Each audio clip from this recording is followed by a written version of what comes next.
Hello, everyone. Today we are going to move into the civil rights era under the Black Rights section. So the civil rights era will be split up into two videos. This will be part one. We start with Emmett Till. On August 1955, Emmett took a trip to visit family in Money, Mississippi from Chicago, Illinois.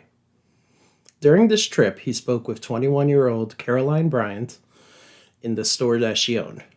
What happened here is disputed. Some say he whistled at her, some say he just flirted with her. That night, Emmett was taken from his family home and tortured for hours and finally lynched.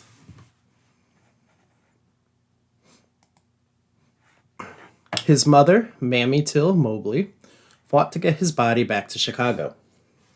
Upon seeing his body, Mamie made a bold and historical decision. She decided to have an open casket funeral. She said, "There's just no way I could describe what was in that box. No way. And I just wanted the world to see."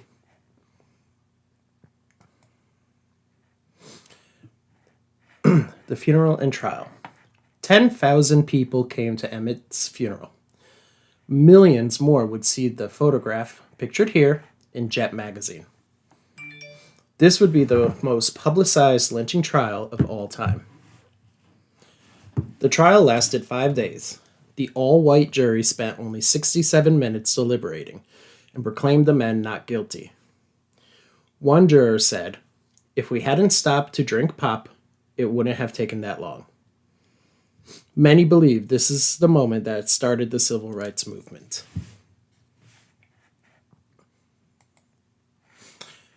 Next is Claudette Colvin.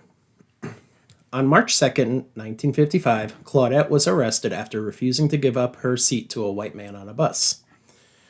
Claudette recalls, "So I told him I was not going to get up either. So he said, 'If you're not going to get up, I'll get a policeman.'" Unfortunately, due to her dark skin and being pregnant at 15, the National Association for the Advancement of Colored People, the NAACP, did not want to use her as an example. They felt because of her skin color and her condition, white people would not feel sympathy for her. So comes Rosa Parks. Rosa Parks would use Claudette as inspiration to get arrested in December 1st, 1955. The NAACP thought because Rosa was 42, married, and had a lighter skin, she would be viewed more sympathetically than Claudette would. The arrest would kick off the Montgomery bus boycott only 4 days later. So, the Montgomery bus boycott. In 1955, black customers made up 75% of the Montgomery bus riders. As the boycott went on, 4 churches were firebombed, as well as the homes of Ralph Abernathy and Martin Luther King Jr. The bus boycott lasted from December 6th, 1955 to December 20th, 1956, a total of 382 days. The boycott was successful in desegregation of buses and many other places.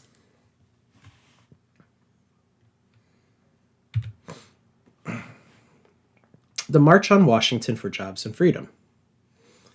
Martin Luther King organized a famous march on Washington on August 28, 1963. This march was covered nationally on television. It helped lead to the passage of the Civil Rights Act of 1964. So we can actually see here the actual footage from that speech.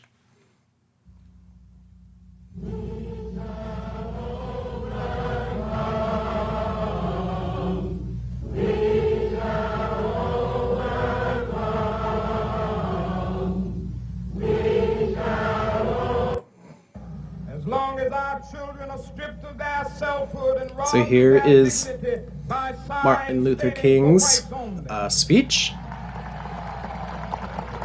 And I'll skip to the part where he begins the "I have a dream" section. I have a dream that one day, even the state of Mississippi, a state sweltering with the heat of injustice, sweltering with the heat of oppression, will be transformed into an oasis of freedom and justice. I have a dream. So we'll look more into the speech later.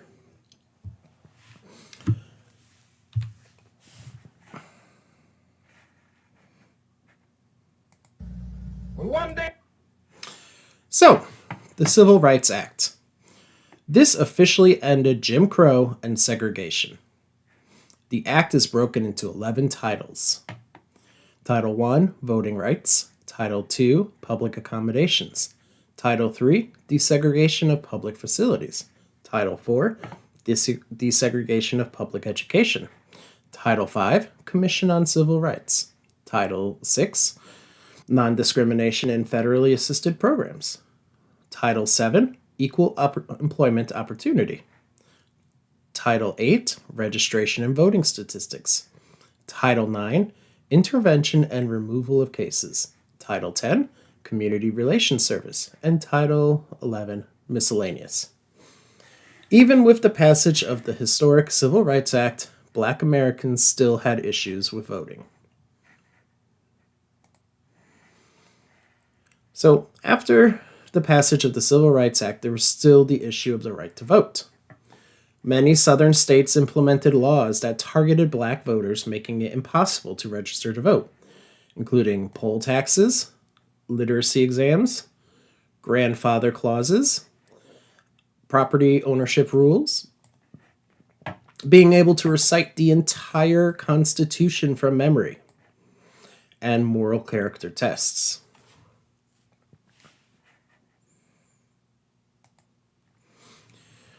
So, this leads us to Selma.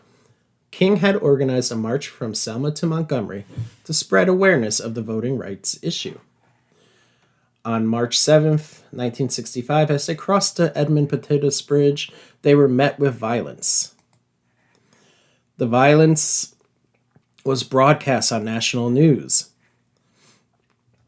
And it was that night to millions of Americans. It would be the first time that many white Americans learned about the violence that Black Americans faced in the South. And here we have a quick video, not so quick video, of what that looked like.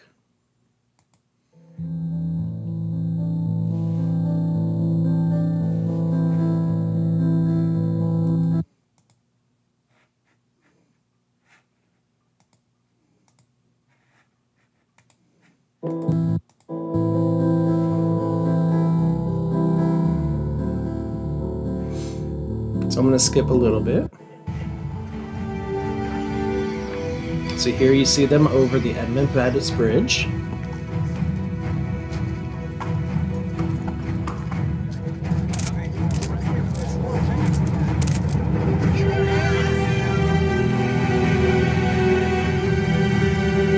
So we're going to skip a little more.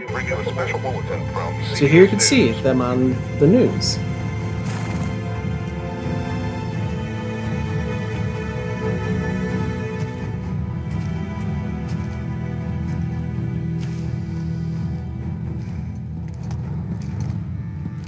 Give him 2 minutes. Right there. We're ready.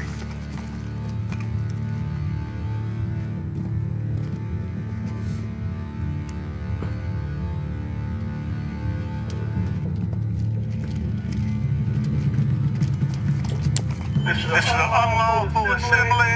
You have 2 minutes to disperse. Go home or go to your church. This march will not continue. 2 minutes. May I have a word with the Major? There's no word to be had. Major Crown, may we speak with you?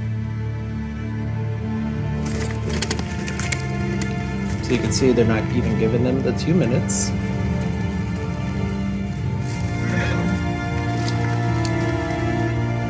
Submerge advance!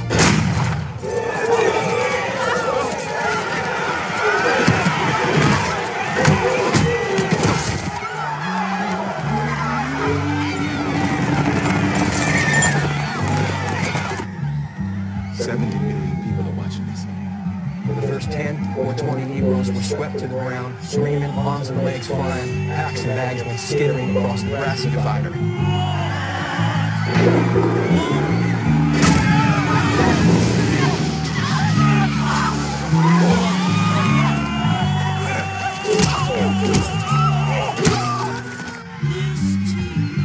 Those still on their feet retreated. A cheer went up from the white spectators lining the south side of the highway.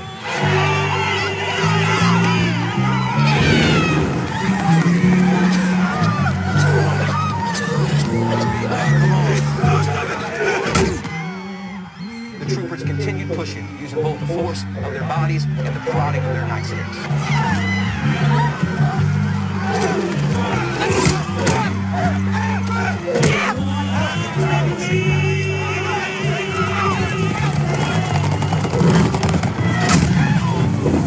Suddenly there was a sharp sound like a gunshot, and a great cloud spewed over the troopers and the Negroes. But before the cloud hit it all, there were 7 seconds of unobstructed heat.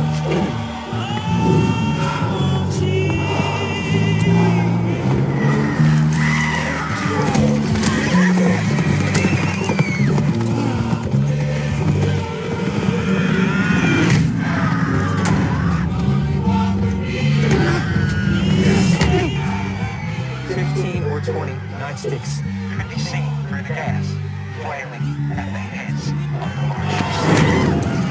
The Negroes cried out as they crowded together for protection, and the whites on the sidelines whooped and cheered.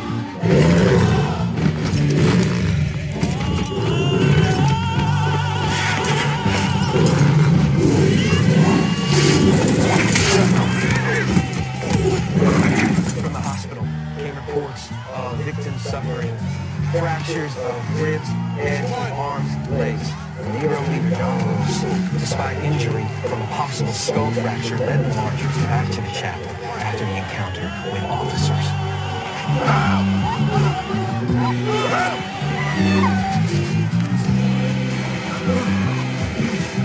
He said, "I don't see how President Johnson can send troops to Vietnam and can't send troops to Selma, Alabama," to which the Negroes present roared their approval.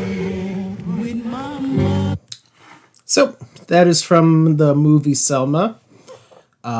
It's a great movie. You should watch it to see what life was really like. All right.